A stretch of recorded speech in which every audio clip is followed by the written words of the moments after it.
بسم اللہ الرحمن الرحیم.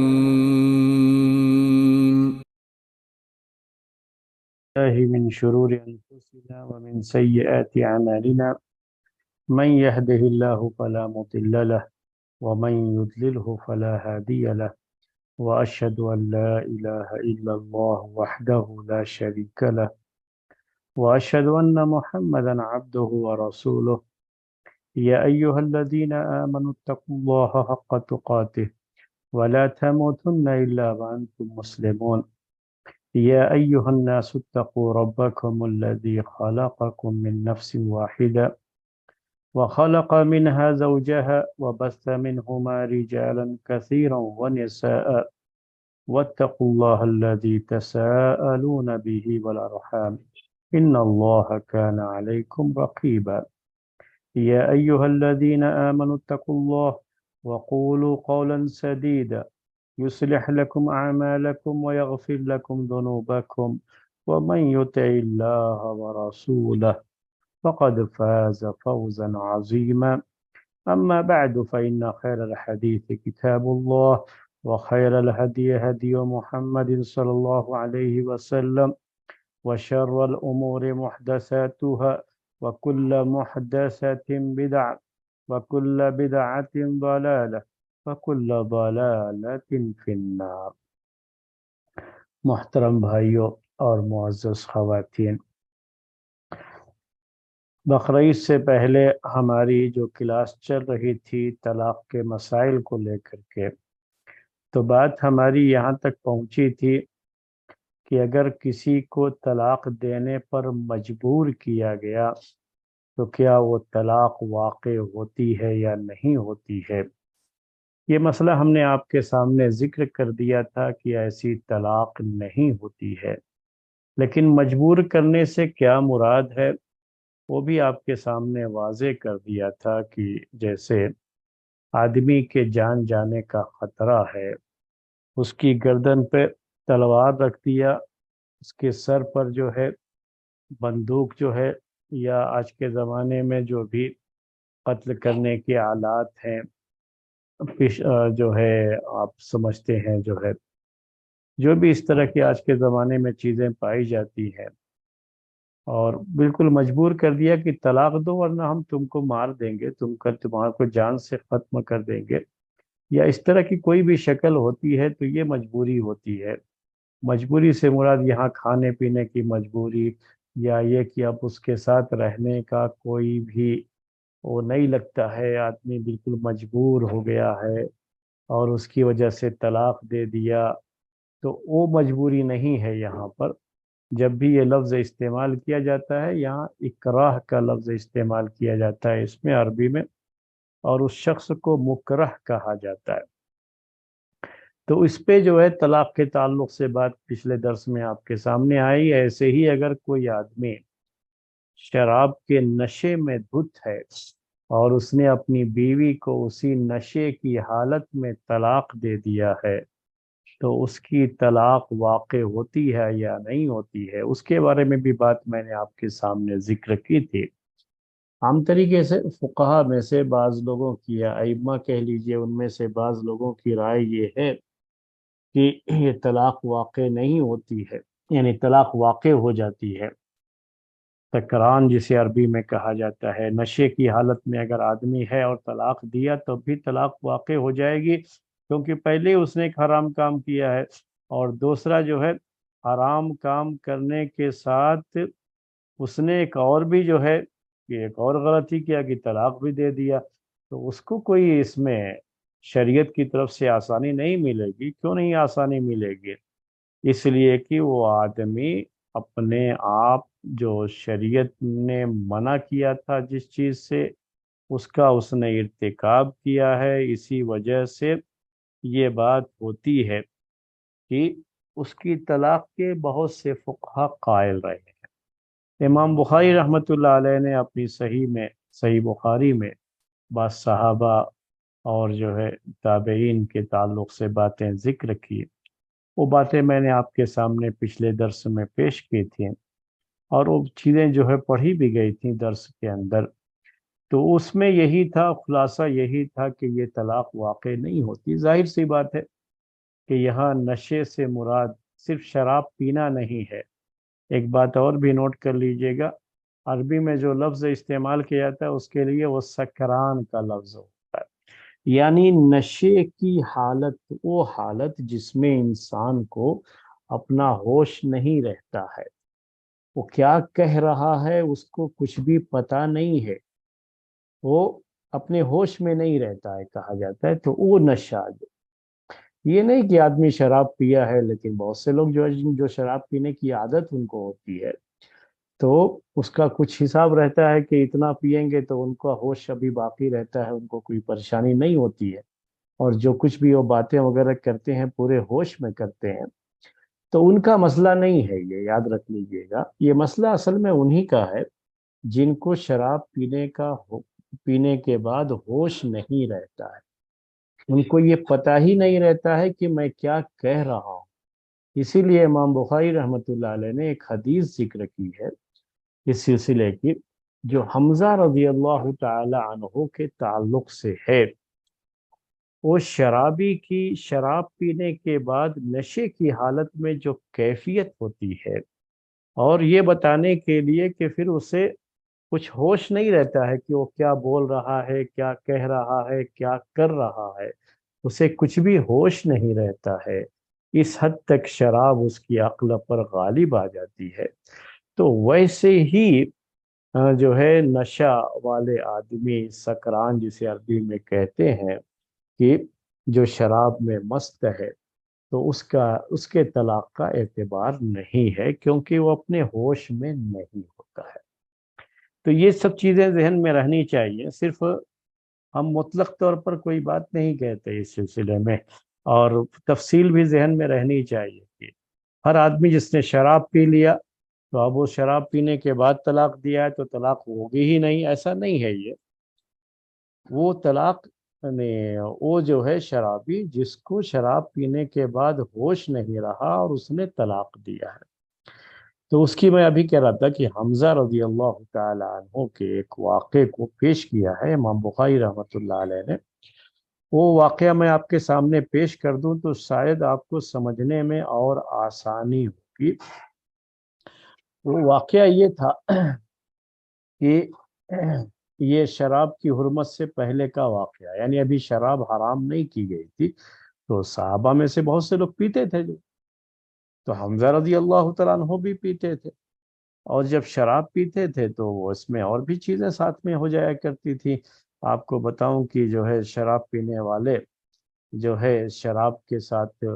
کچھ کباب وغیرہ بھی، جیسے آپ آج کل ہم لوگ اردو میں بول لیتے ہیں، یہ تو وہ بھی کچھ جو ہے بھون کر کے کھاتے بھی تھے، شراب بھی پیتے تھے، ان کے یہاں بھی وہ چیزیں چلتی تھی۔ تو ایک مرتبہ حمزہ رضی اللہ تعالی عنہ یہ شراب پی رہے تھے، ابھی شراب حرام نہیں تھی، جائز تھی تو پی رہے تھے، ان کے ساتھ اور بھی لوگ تھے۔ تو اس میں ایک بات جو ہے کہی گئی اس مجلس میں، اشعار میں، کہ جو ہے باہر، گھر کے باہر جہاں پر یہ لوگ شراب پی رہے تھے نا، اسی گھر کے باہر ایک اونٹنی کھڑی تھی علی رضی اللہ تعالی عنہ کی، اور اس کے کوہان کی، اس کی بڑی تعریف کی، کچھ اشعار وغیرہ کہے جا رہے تھے، میں ذرا وہ الفاظ نہیں استعمال کر رہا ہوں کسی مصلحت کے تحت۔ تو اس میں یہ کہا کہ جو ہے الا للشرف النوائی، اس طرح کی جو ہے کہ وہ جو ابھرے ہوئے کوہان ہیں اور جو باہر اونٹنی ہے اس کی طرف اشارہ کیا گیا، تو حمزہ رضی اللہ تعالی عنہ اٹھے فوراً اور گئے، جا کر کے اس کا جو ہے وہ کوہان کاٹا، یا جو ہے اس کا پیٹ چیر دیا اور اس کا کلیجہ نکال دیا۔ تو یہ لوگ کلیجی جو ہے جسے آپ لیور کہہ لیتے ہیں، اسے بھی بھون کر کے کھاتے رہتے تھے۔ تو شراب میں یہ چیزیں بھی ہوتی تھیں، شراب پینے کے ساتھ جو ہے یہ بھی ہوتا تھا۔ تو اب اس وقت شراب ابھی حرام نہیں، وہ بات آپ کے سامنے آ چکی ہے، اس کو ذہن میں رکھیے گا یہ پوری جو ہے حدیث کو سامنے رکھتے ہوئے۔ تو کسی نے جا کر کے یہ بات علی رضی اللہ تعالی عنہ کو بتا دی کہ تم نے جو اونٹنی باندھی تھی وہاں پر، اس اونٹنی کا تو کام تمام کر دیا ہے حمزہ رضی اللہ تعالیٰ عنہ نے۔ اب حمزہ رضی اللہ تعالیٰ عنہ ان کے چچا ہوتے ہیں، وہ تو آپ جانتے ہی ہیں رشتہ دونوں کا جو ہے، دونوں اپنی جگہ پر ہے، رشتہ جو ہے جانتے ہی ہیں آپ۔ اور یہ بات بھی ذہن میں رہے کہ علی رضی اللہ تعالیٰ عنہ نے یہ جو اونٹنی خریدی تھی، اور اللہ کے رسول صلی اللہ علیہ وسلم نے بھی ان کو اونٹنی دی تھی، یا کہیے کہ ان کو بدر کی لڑائی میں جو مال غنیمت ملا تھا اسی سے جو ہے یہ چیز ہوئی تھی، تو اللہ کے رسول صلی اللہ علیہ وسلم نے ان کو دیا تھا۔ اب ان کا مقصد یہ تھا کہ اس کے ذریعے سے یہ اذخر گھاس جمع کریں گے، اکٹھا کریں گے، اور لاد کر کے اس کو لے جا کر کے بیچیں گے تو کچھ آمدنی ہو جائے گی، تو فاطمہ رضی اللہ تعالی عنہا سے شادی ان کی ہونے والی تھی، تو اسی شادی کے موقع سے یہ خرچ کریں گے۔ تو سمجھ لیجئے کہ شادی کا ارمان وہ سجائے ہوئے تھے اپنی آنکھوں میں، اور ان کے ارمانوں کا خون ہو گیا تھا جب حمزہ رضی اللہ تعالی عنہ نے وہ اس کو جو ہے اونٹنی کو ہی ختم کر دیا، اس کا پیٹ چیر دیا تھا۔ اللہ کے رسول صلی اللہ علیہ وسلم سے انہوں نے جا کر کے یہ شکایت کی، اور یقیناً جو ہے ان کو بڑی تکلیف ہوئی ہوگی۔ میں نے ابھی آپ سے کہا کہ ان کے ارمانوں کا یہ ایک طرح سے خون ہو گیا تھا۔ اللہ کے رسول صلی اللہ علیہ وسلم وہ خود نہیں کچھ کہہ سکتے تھے، وہ بھی جو ہے چچا ہوتے تھے حمزہ رضی اللہ تعالیٰ، ان کے بھی چچا ہوتے تھے، اللہ کے رسول صلی اللہ علیہ وسلم کے بھی چچا ہوتے تھے۔ تو جا کر کے اللہ کے رسول صلی اللہ علیہ وسلم سے شکایت کر دی کہ جو ہے یہ کہا کہ حمزہ رضی اللہ تعالیٰ عنہ نے میری اونٹنی کے ساتھ یہ سلوک کیا ہے۔ اللہ کے رسول صلی اللہ علیہ وسلم پہنچے اس جو ہے جگہ، اور پہنچ کر کے آپ نے حمزہ رضی اللہ تعالی عنہ کو برا بھلا کہا، بڑی سخت بات کہی ان کے بارے میں، اور برا بھلا کہا۔ جب ان کو برا بھلا کہا گیا تب جو ہے حمزہ رضی اللہ تعالی عنہ نشے کی حالت میں تھے، تو اللہ کے رسول صلی اللہ علیہ وسلم کو جو آپ نے ان کو ڈانٹا کہ یہ کیا کر دیا تم نے علی رضی اللہ تعالی عنہ کی اونٹنی کے ساتھ، تو انہوں نے بھی نشے کی حالت میں اللہ کے رسول صلی اللہ علیہ وسلم کو برا بھلا کہا، سخت الفاظ کہہ دیے۔ اگر وہ نشے کی حالت میں نہ ہوتے تو وہ مسئلہ دوسرا ہوتا اس وقت۔ اللہ کے رسول صلی اللہ علیہ وسلم سمجھ گئے کہ ان کے اوپر اب شراب ان کی عقل پر چڑھ چکی ہے، اور یہ نہیں بول رہے ہیں بلکہ یہ شراب بول رہی ہے۔ اسی کو کہا جاتا ہے نشے کی حالت اگر ایسی ہو جائے جس میں شراب بولنے لگتی ہے، آدمی نہیں بولتا ہے، تو پھر اس میں طلاق واقع نہیں ہوتی ہے۔ اسی طلاق السقران کی بات آپ کے سامنے پیش کی، جس میں آدمی اپنے ہوش و حواس میں ہوتا ہے، اگرچہ کہ شراب تو پیا ہے لیکن اپنے ہوش و حواس میں ہے، اور پورے ہوش و حواس میں وہ طلاق دے رہا ہے، تو اس طلاق کے بارے میں، واقع ہونے کے بارے میں لوگ بات نہیں کرتے ہیں۔ اصل یہ وہی ہے سکران جو ہے، جس کو اپنے آپ کا ہوش نہیں رہا، کیا بات کہہ رہا ہے اس کا ہوش نہیں رہا۔ تو امام بخاری رحمۃ اللہ علیہ نے اسی کو پیش کر کے، اسی حدیث کو، کہ جب اللہ کے رسول صلی اللہ علیہ وسلم نے حمزہ رضی اللہ تعالیٰ عنہ کو چھوڑ دیا کہ انہوں نے نشے کی حالت میں جو بات کہی تھی وہ بات ایسی تھی کہ ان کو اس پر سزا مل سکتی تھی، لیکن آپ نے کچھ نہیں کہا، کیونکہ وہ خود نہیں بول رہے تھے بلکہ ان کے سر پر چڑھی ہوئی شراب بول رہی تھی۔ ایسے ہی اگر آدمی نشے کی حالت میں ہے، اس حد تک نشہ ہے کہ شراب اس سے بلوا رہی ہے کچھ، آدمی خود نہیں بولتا ہے، اس کو خود اپنا کوئی ہوش نہیں رہتا ہے، اس کا کوئی ارادہ نہیں، کچھ نہیں، تو طلاق میں تو اس کا اپنا ارادہ ہونا چاہیے، اسی اپنے ارادے سے جب آدمی طلاق دیتا ہے تبھی طلاق واقع ہوتی ہے۔ تو اس لیے اس کے بارے میں بھی بات آپ کے سامنے آ گئی تھی۔ آج کا جو مسئلہ ہے آپ کے سامنے خاص پیش کرنا تھا، وہ غصے کی حالت کی طلاق کا مسئلہ ہے۔ آج کل ہمارے کچھ بھائی لوگ غصے کی حالت میں طلاق کے مسئلے کو غلط انداز سے پیش کرتے ہیں۔ میں نے ایک صاحب کو سنا اور ڈائریکٹ جو ہے یہ بات ان سے کسی نے سوال کیا اور ڈائریکٹ اس کا جواب یہی دے رہے ہیں کہ غصے کی حالت میں طلاق نہیں ہوتی ہے، طلاق واقع نہیں ہوئی، ایسے ہی جو ہے بات کہہ دیا۔ یہ بڑا عجیب مسئلہ ہے کہ کم سے کم آدمی کو کتابوں میں کچھ پڑھتا ہے، کہیں کچھ جو ہے مطالعہ کرتا ہے، تو اس کو پوری تفصیل کا علم ہونا چاہیے، تفصیلات کا علم ڈیٹیل کا علم ہونا چاہیے۔ کوئی بھی اس طرح کا یعنی فقہائے اربعہ میں سے بھی، محدثین میں سے بھی کوئی بھی اس کا قائل نہیں ہے کہ غصے کی حالت میں طلاق دیا تو طلاق واقع ہی نہیں ہوگی، بلکہ غصے کی حالت کی لوگوں نے تفصیل بیان کی ہے کتابوں میں، اسے ڈیٹیل جو ہے سے پیش کیا ہے۔ امام ابن قیم رحمۃ اللہ علیہ نے اپنی کتاب میں جو اس کی تفصیل ذکر کی ہے، آج کل جو ہے علماء حنابلہ جو ہے سعودی میں زیادہ تر اسی کو جو ہے نہیں، امام ابن قیم رحمۃ اللہ علیہ کی بات ہوتی ہے اسی کو وہ لوگ نقل کرتے ہیں، لیکن اس میں بھی وہ تفصیل بیان کرتے ہیں۔ مطلق طور پر غصے کی حالت میں طلاق دیا ہے تو طلاق واقع نہیں ہوئی، ایسا کوئی نہیں کہتا ہے اس میں سے جو ہے، بلکہ اس کی تفصیل بیان کرتے ہیں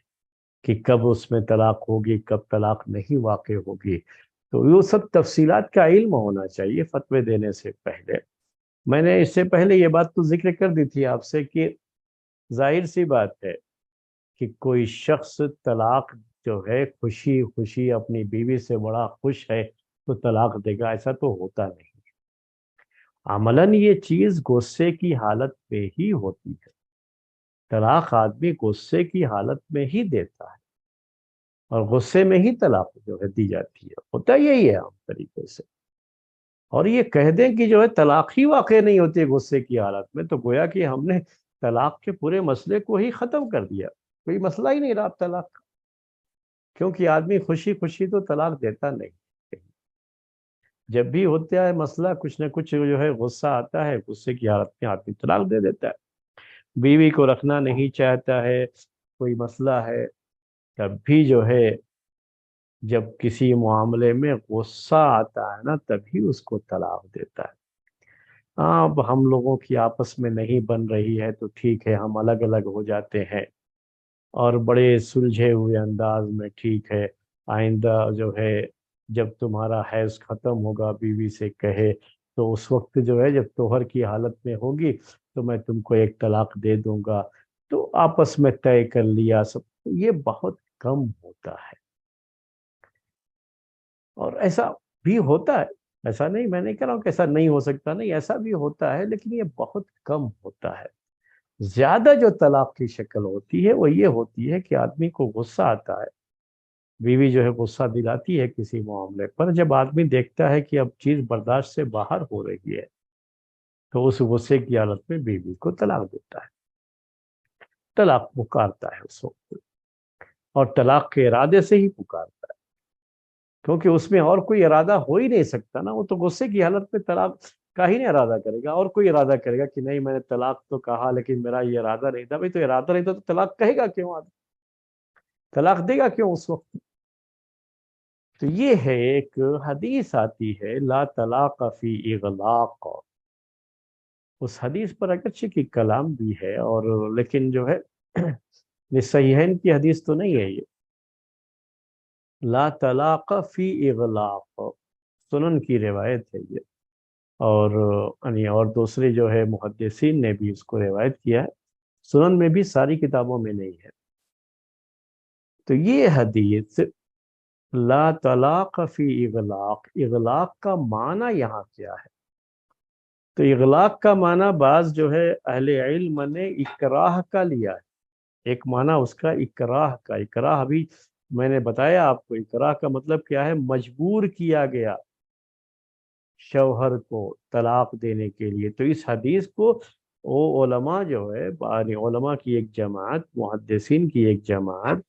فقہا کی ایک جماعت اس حدیث کو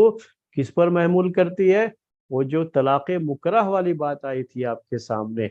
اسی پر محمول کرتی ہے۔ مطلب کیا ہے اسی پر محمول کرتی ہے؟ کہ مکرہ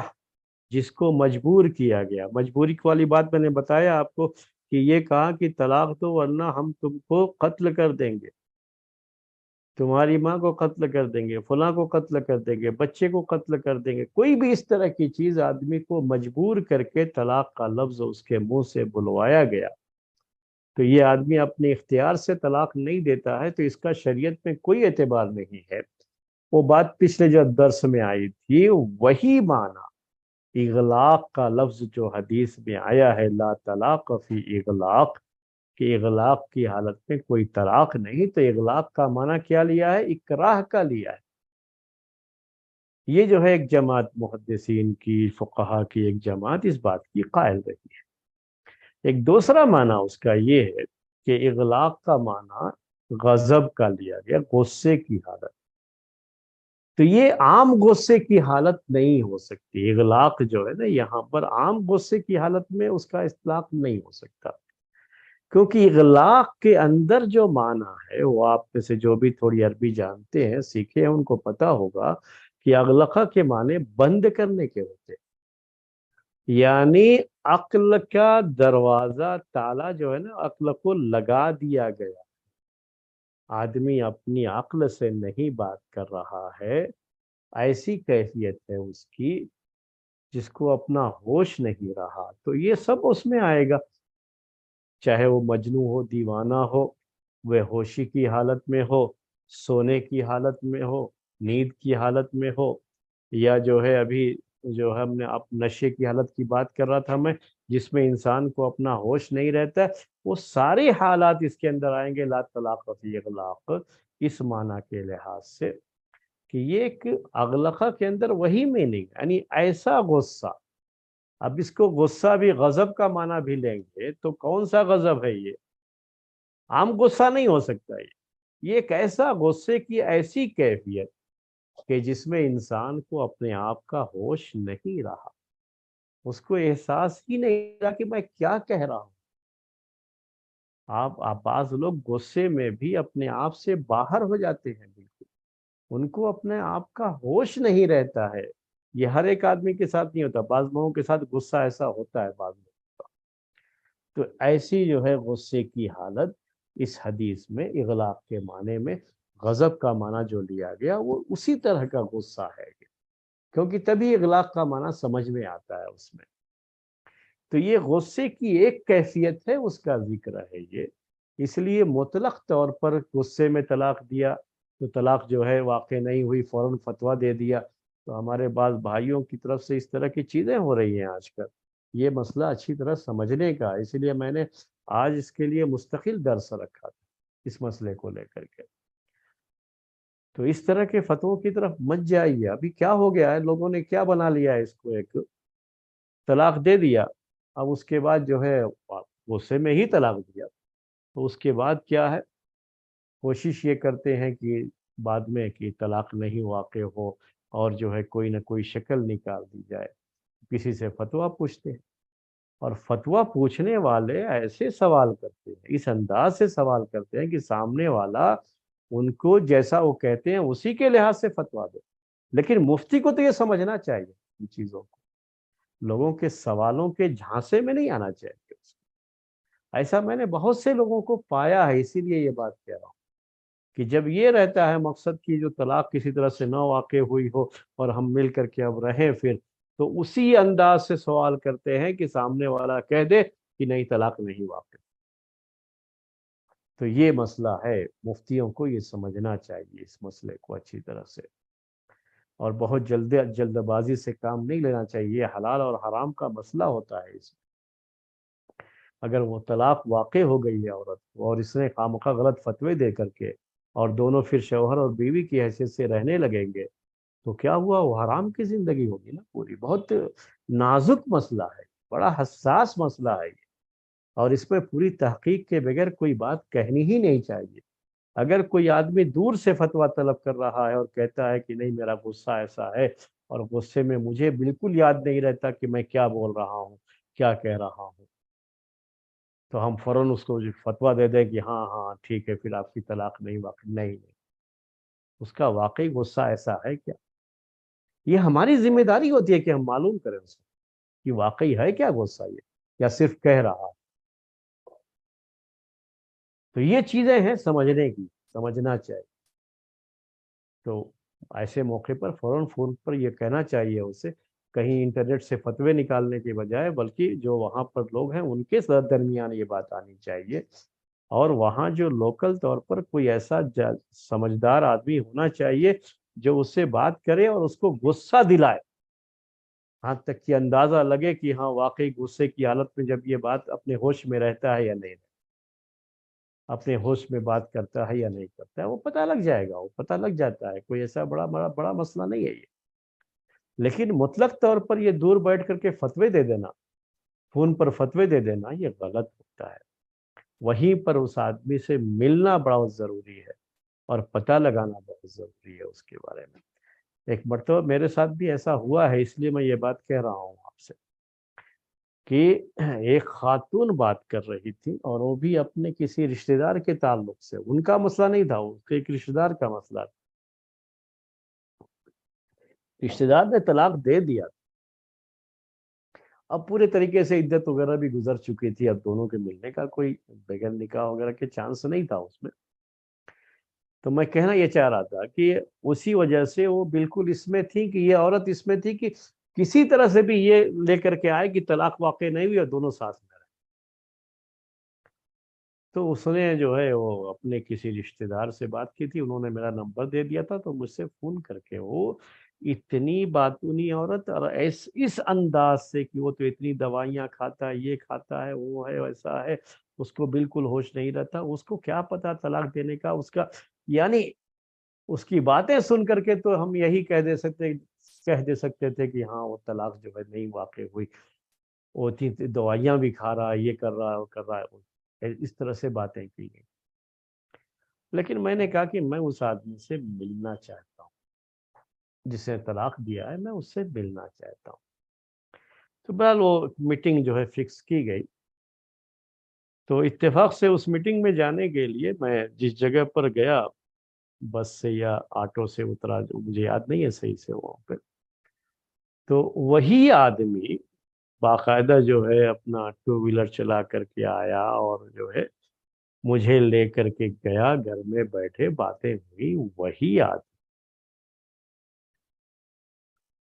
اب میں جو اس کے سوال تھا نا، تو سوال سے تو میرے ذہن میں بالکل یہ بات آئی کہ وہ بالکل مجنون دیوانہ جیسا کوئی آدمی، اور جب وہی آدمی مجھے لے کر کے گیا اور بالکل نارمل آدمی، کہیں کچھ ویسی چیز نہیں، لیکن سوال میں باتیں کچھ اور انداز سے کہی گئی تھی۔ اس سے بات کرنے کے بعد میں نے جو ہے کہہ کے چلا یا فوراً کہ بھائی طلاق واقع ہو گئی، اس میں خواہ میں اس سے بچیے آپ لوگ، کہ طلاق واقع ہو جانے کے بعد اگر زبردستی جو ہے جھوٹ بول کر کے یہ کر کے کہ نہیں میں بڑے غصے میں تھا، مجھے کچھ بھی ہوش نہیں تھا،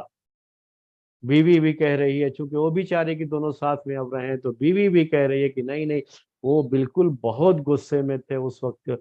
تو میرے بھائیوں ان کی باتوں کا اس وقت تک ہم کہاں تک لحاظ کر سکتے ہیں؟ اگر وہ جھوٹ بول کر کے ملنا چاہتے ہیں تو ہمیں غلط فتوے دے کر کے اپنی طرف سے تو احتیاط برتنی چاہیے نا۔ اس میں معلومات کریں گے تو معلوم ہو جاتا ہے، بلا کر کے بیٹھا کر کے چند سوالات کریں تو اندازہ ہو جاتا ہے کہ جو ہے اس میں کھچڑی کچھ اور پک رہی ہے یا حقیقت کیا ہے۔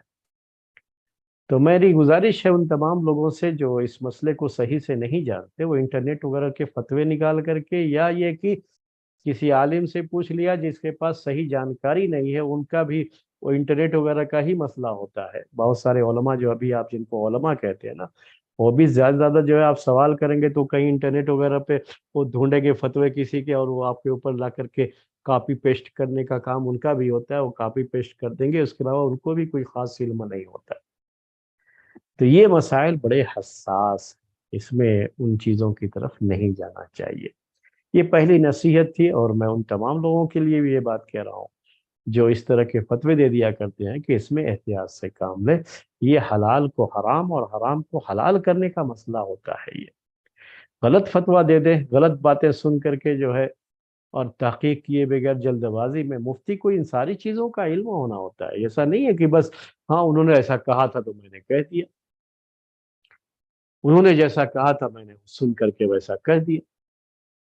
ہمارے جو ہے بعض بھائیوں نے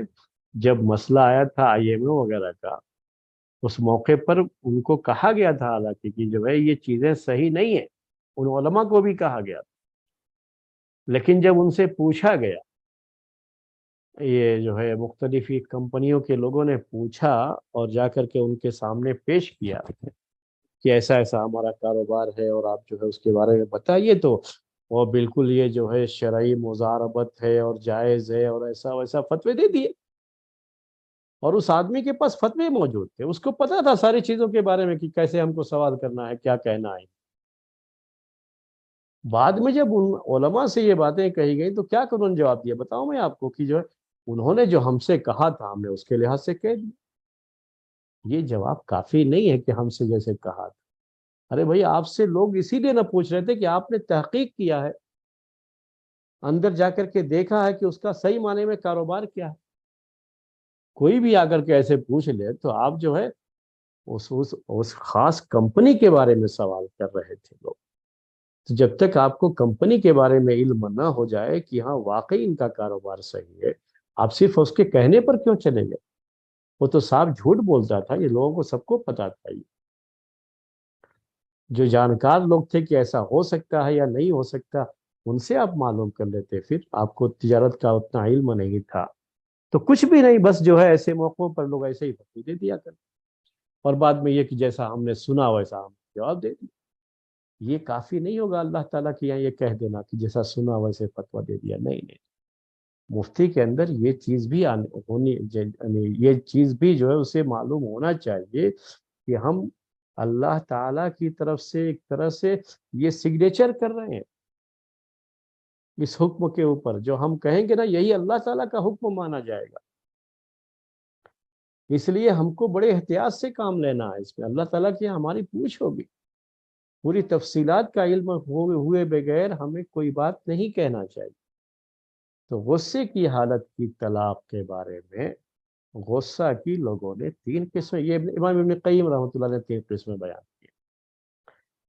ورنہ عام طریقے سے فقہاء کرام جو فقہی کتابیں ہیں نا اس میں غصے کی طلاق کا ذکر ہی نہیں کرتے۔ ان سب کے یہاں یہی ہے کہ غصے کی حالت کی طلاق واقع ہو جاتی، اس کا ذکر ہی نہیں کرتے وہ لوگ، کتابوں میں عام طریقے سے نہیں کرتے۔ اور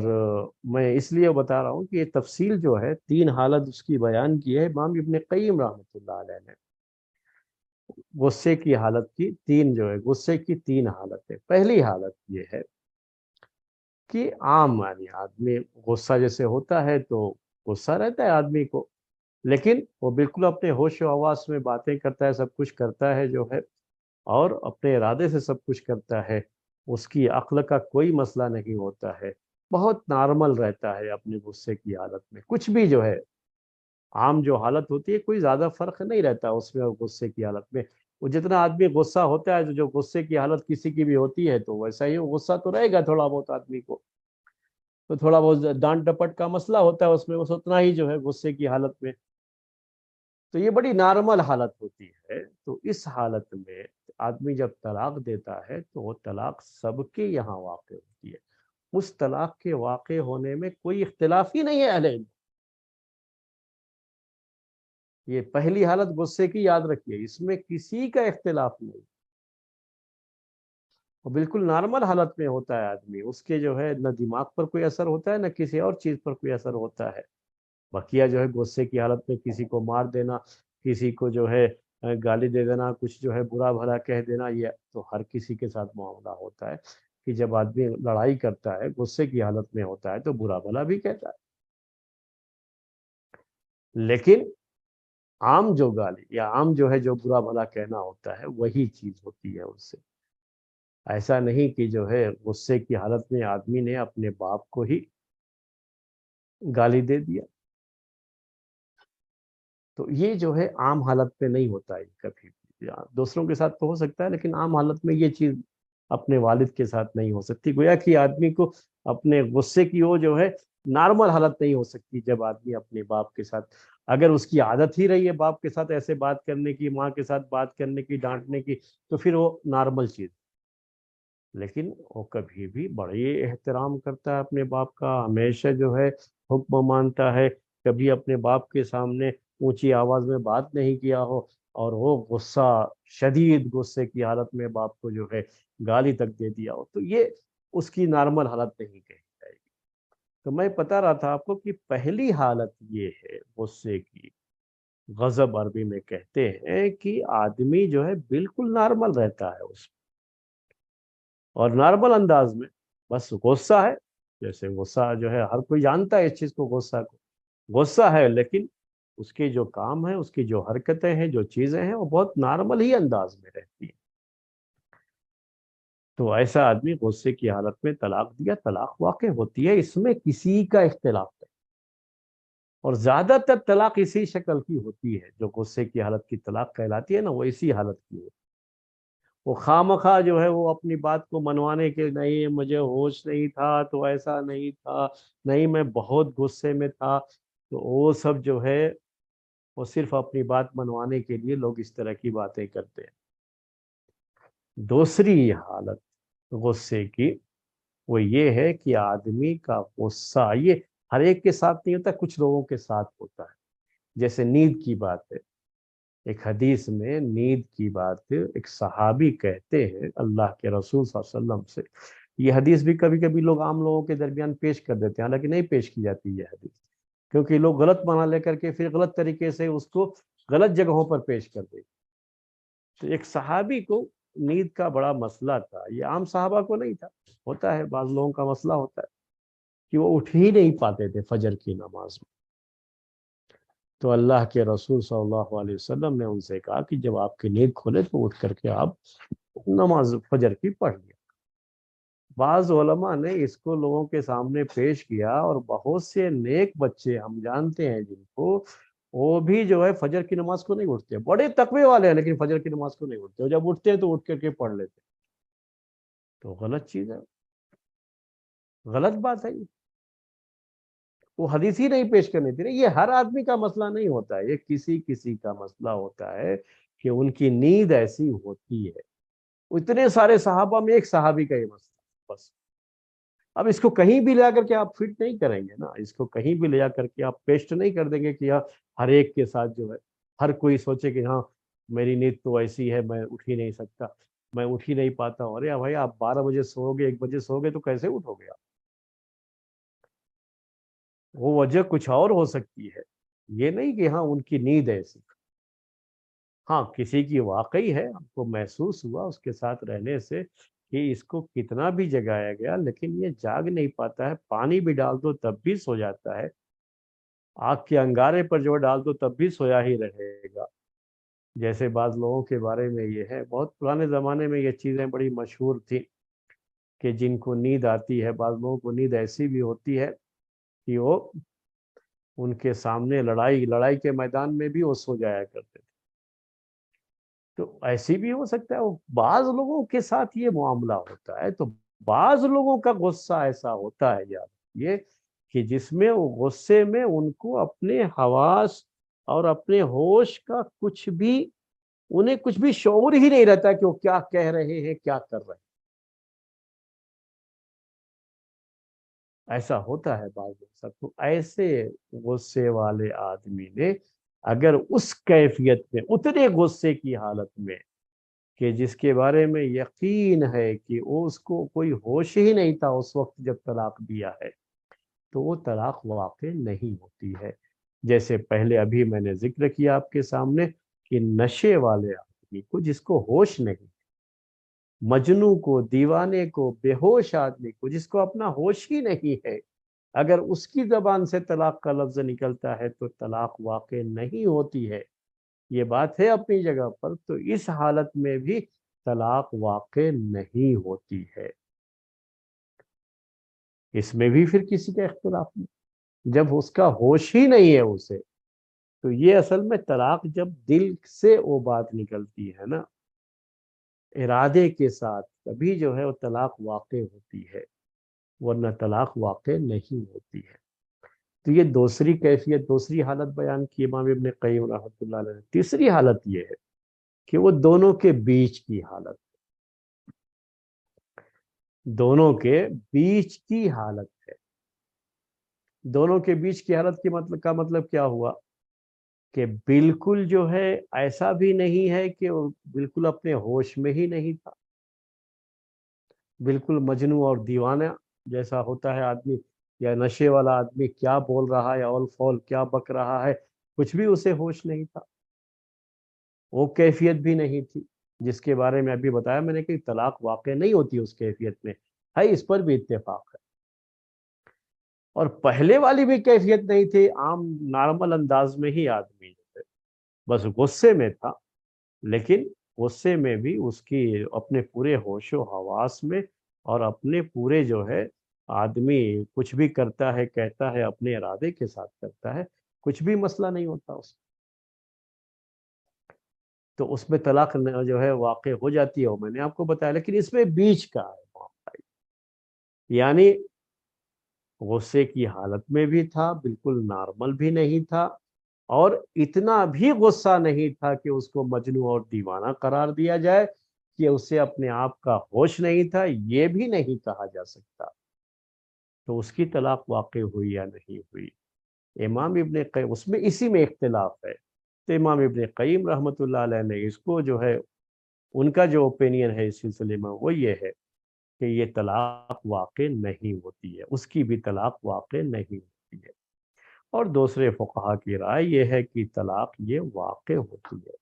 کیونکہ اس کو اپنا ہوش ہے، اپنے ارادے سے اس نے یہ بات کہی ہے، تو طلاق واقع ہوگی اس کی۔ تو یہ پہلو بس ذہن میں رکھیے کہ اسی میں اختلاف ہے، اس کے علاوہ نارمل اور عام طریقے سے ہم نے آپ سے کہا کہ لوگوں کی حالت طلاق دینے کے وقت میں نارمل ہی رہتی ہے، غصہ دلا کر کے معلوم کیا جائے ان کو کہ غصے کی حالت میں ان کی جو ہے حالت کیسی ہوتی ہے، نارمل ہی رہتی ہے یا آپے سے باہر ہوتے ہیں، یہ کیا ہے، ان کی طبیعت کیسی ہے، وہ سب معلومات ہو جاتی ہے، کوئی ایسا بڑا مشکل نہیں، جن کو بھی سائیکالوجی آتی ہے وہ سب جانتے ہیں ان چیزوں کو کہ کیسے کسی کو پتہ لگایا جا سکتا ہے کہ آدمی جو ہے غصے کی حالت میں اس کا کیا معاملہ ہوتا ہے۔ تو کبھی کبھی آدمی کی زبان سے کچھ الفاظ نکلتے ہیں بغیر ارادے کے، اس کا شریعت میں اعتبار نہیں ہوتا ہے، آدمی وہ نہیں چاہتا ہے پھر بھی نکلتے ہیں الفاظ،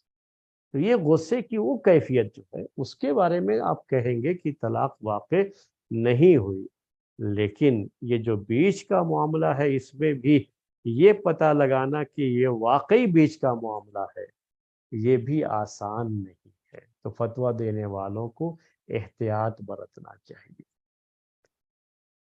کون سی کیفیت میں ہم کہیں گے کہ یہ بیچ والا ہے، کیسے ہم اس کا اندازہ لگائیں گے، کہیں پہلے والی حالت کو ہی بیچ والی حالت سمجھ کر کے فتویٰ دے دیا کہ نہیں چلو امام ابن قیم نے یہ بات کہی ہے اس لیے ہم بھی کہتے ہیں کہ طلاق نہیں واقع ہوئی، آپ ایک حرام چیز کو حلال کرتے ہیں اس کے ذریعے سے، جب آپ کہہ دیں گے کہ طلاق نہیں واقع ہوئی تو کیا ہوگا کہ وہ عورت جو حرام ہو چکی ہوگی اب اس کو آپ اس کے لیے حلال کر دیتے ہیں،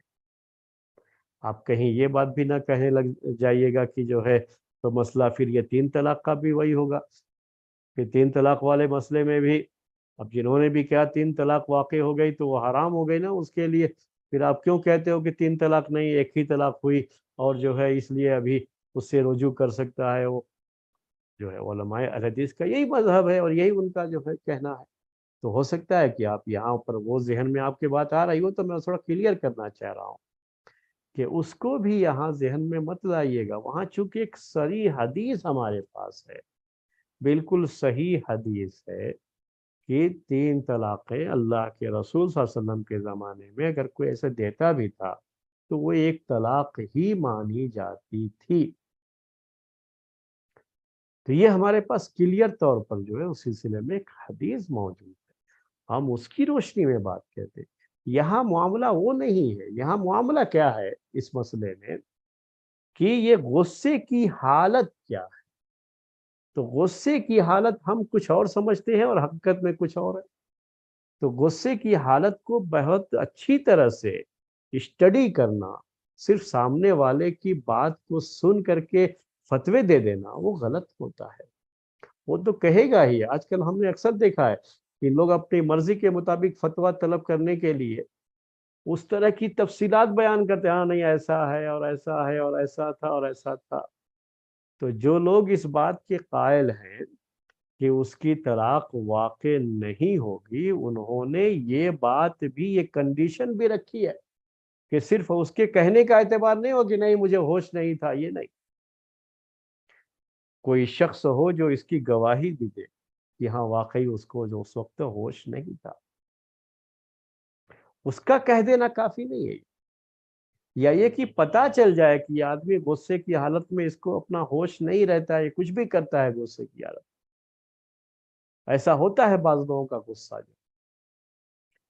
تو وہ جب تک معلوم نہ ہو جائے تب تک جو ہے طلاق کے تعلق سے فیصلہ نہیں سنانا چاہیے، نہ فتویٰ دینا چاہیے۔ یہ مسئلہ تھا آج کا آپ کے سامنے پیش کیا میں نے غصے کی طلاق کے تعلق سے۔ وقت ہو گیا ہے تو آج کی بات ہم یہیں پر جو ہے ختم کرتے ہیں۔ کوئی سوال ہو تو سوال کر سکتے ہیں، ویسے وقت ہو گیا ہے تو انشاءاللہ پھر جو ہے آئندہ ہفتے آپ سے ملیں گے۔ آج کا درس اسی پر ختم کرتے ہیں۔ سبحانک اللہم و بحمدک اشہد ان لا الہ الا انت استغفرک و اتوب الیک۔